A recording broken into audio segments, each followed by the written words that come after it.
The greatest reason for weakness of Iman, the greatest reason for weakness of Iman is being detached from the Book of Allah and the Sunnah of His Prophet ﷺ. This is number one. This will kill you every single time. If you are detached from the Book of Allah, meaning you don't read it, you don't ponder upon its meanings, you don't memorize it, you don't try to implement it in your life, then you cannot be wondering why your Iman is weak, because you have no attachment to Allah. The Prophet ﷺ said, I leave behind me two things. If you hold to them, you will never go astray. The first of them is the Book of Allah, which is like a rope. One end of it with Allah Azza wa Jal and the other end of it in your hands. If you let go of that rope, then you lose your connection with Allah Azza wa Jal. You have to continue to keep that connection with the Book of Allah. The only way we know Allah is by that which He has revealed to us about Himself. And where else are you going to find that which Allah has revealed to us about Himself other than in His Word? Other than in His Word. This is the words of Allah Azza wa Jal. This is as close as you're going to get to being near to Allah in this life, is through your connection to Allah through His book. Because even in our salah, people say, yeah, our salah is our connection with Allah. Is there any salah that is valid without the Book of Allah in it? Is there any salah that is valid without the Book of Allah being in it? So you can't tell me that salah is the only connection you have with Allah, because if you don't have the book, then you don't have the salah. So the Book of Allah Azza wa Jal is the most important thing. It is primary. It is primary. I can't stress the importance enough that if you don't pick up the Quran at least once a day, in the morning or in the evening or any time, and at least thumb through something and try to understand it, then you have lost a severe connection with Allah Azza wa Jal. You've lost it. And if you just read the Arabic, mashallah, may Allah reward you with the hasanat of every single letter you read. But if you don't understand it, what is it going to do for you? You don't know what Allah is even telling you. You are saying something that Allah is commanding you, and you don't even understand it. It's like you sitting here speaking. If I gave this language in a language that I made up, you wouldn't benefit from it, and I wouldn't know what I'm saying. You get the hasanat through its recitation, and you get benefit through its understanding. And therefore you must have your connection with Allah through His book, and you must have connection to the Sunnah of the Prophet ﷺ. These two things are mandatory. Losing these will cause you to have weakness of Iman. Wallahi, every time. The longer you stay away from the Book of Allah, the more you will find your Iman draining. Because the Book of Allah is like gasoline in the car, like the petrol you put in the car. If you don't put any petrol in the car, what's going to happen? It's eventually going to be stuck in the middle of the road. You're not going to be able to go anywhere else. The same without putting the heart filled with the remembrance of Allah Azza wa Jal through His Word, you will find a heart that becomes empty of any energy whatsoever to please Allah. What it will have energy for is to disobey Allah Azza wa Jal, because shaitan will be the one filling it up at that point with all the doubts and the masiyah and things of this nature. One of the things that causes weakness of Iman is staying away from an Iman nourishing environment for too long.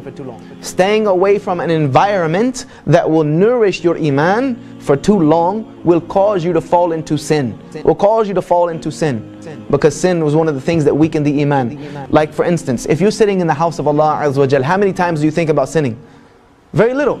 If you're sitting in the house of Allah Azza wa Jal, and the Quran is being recited, the dhikrs, the circles of remembering Allah is going on, then your mind is not thinking about disobeying Allah. You're almost in Jannah, almost in some instances. But the moment you go home and you start kicking it on Facebook and you're on Xbox Live or PS3 network, kicking footy around and things of this nature, what happens? You start thinking about disobeying Allah. Shaitan comes to you and you start getting into that mode in that environment. And the longer you stay away from the environment that nourishes Iman, the weaker you will become. Keeping away from righteous companions causes weakness of Iman. Keeping away from people who remind you of Allah Azza wa Jal. As the Prophet ﷺ said, be careful of who you take as your companion, because every man has the deen of his companion. The person you spend the most time with is someone who does not remember Allah Azza wa Jal, does not remember Allah the way you should remember Allah. Then guess what? Your Iman is going to suffer because of that, whether it's now or later on down the road. Because one thing I do know, in this life, either you're giving da'wah or you're getting da'wah. You should either try to bring your companion closer to you, or if you feel that you're too weak to do so, separate that company. Separate that company for the sake of Allah Azza wa Jal, and let somebody else come and try to nourish that relationship. Because if not, you're both going to get dragged into the ditch. Preoccupation with dunya causes du'af al-iman, it causes weakness of iman and forgetfulness of akhirah. Forgetfulness of akhirah. Being unmindful of akhirah, meaning the next life, and all you are preoccupied with is this life, will cause your iman to become weak. Will cause your iman to become weak. Why? Because this dunya doesn't do anything but suck the life out of iman. It will suck your iman out like nothing else. It will. It doesn't mean that we cannot have anything from this dunya and have iman. No. But it must be in some balance. رَبَّنَا أَتِنَّا فِي الدُّنْيَا حَسَنَةً وَفِي الْآخِرَةِ حَسَنَةً وَقِنَا عَذَابَ النَّارِ. We ask Allah for the good of the life and the next, but upon that we ask for Allah to save us from the punishment of the next life. The Prophet ﷺ said, he is doomed who is the slave of the dinar and the dirham. That the person who is the slave of money is doomed. They're doomed. If all you do is a slave to the job, you're a slave to the paycheck.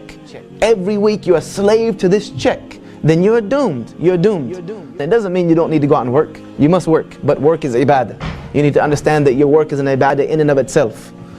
If you rely on Allah, He will never disappoint you. Allah never disappoints those who rely upon Him. He said it in His book. Inna Allah la yukhliful mi'ad. I don't break my promise. If you keep your word to Allah, you will find a Rabb who keeps His word to you more than you can ever imagine. More than you can ever imagine. And you'll never worry again. You'll learn not to worry. Worry for what? Worry about what? Oh, everything's falling down around us. Well, then Allah is tearing it down so He can build something better. MashaAllah, tabarakallah. We thank Allah for that. If we have a little bit of hardship in between, you're not going to get the Jannah with an easy life. Jannah is surrounded by hardship, and some of us think that we can catapult ourselves over the hardship and land directly in the middle of Jannah. It doesn't work like that. You need to go through the hardship to get there. One thing we need to understand about Iman before I tell you how to fix Iman is you need to understand the Prophet ﷺ said, faith wears out in the heart the same way clothes wear out. That Iman wears out in the heart the same way that if you wear clothes, they wear out.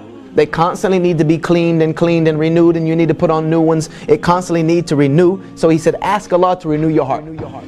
Ya muqallibal qulub thabit qalbi ala dinik. He said, the Prophet ﷺ told people, ask Allah to renew your heart. We also need to understand that it is part of our aqeedah that Iman rises and falls. You have to understand that, or you're going to always think that you're a hypocrite. And if you do always think you're a hypocrite, it's a sign of Iman as well. It's a sign of Iman. Don't always beat yourself up because you think you have become a hypocrite. The thing we need to try to fix though is that it doesn't fall to the point to where we fall into sin. It's like a muscle. We have to learn that Iman is a muscle. It is a muscle. If I go to the gym, when I pick up the 50-pound weight first and just start chucking that thing over my head, if I'd never worked out before, no man, I'm going to rip every muscle in my body. That's it. That's going to be the last workout I'll probably do for at least a month. I'm going to tear every ligament and tendon if I can even get the things above my head. And then I'm not going to work out anymore. I'm going to say that's too much. Right? Correct? No, you start with the little weights, correct? And then when those get easier, now you go to the other one. Because what happens is you build something called muscle memory, so that the muscles remember these movements and they get stronger. But if you stop working on those muscles, what happens? They go straight back downhill. Iman is a muscle that must be worked on. But if you want to work on your Iman, you can't start by saying, okay, I'm going to fix my Iman by reading 1 juz a day. I'm going to pray 20 rak'ah of qiyamul layl. You know, I'm going to read 50 ahadith, this, that, and the third. Because why? You're not going to be able to keep up that regimen. I'm going to fast every other day, the fast of Dawood. You're going to put it all in at once. You're going to go from being a marginal Muslim to a super Muslim in one day. It doesn't work like that. You're going to jump off the building thinking you're Superman. You're going to splot right on the ground. You need to work at it slowly.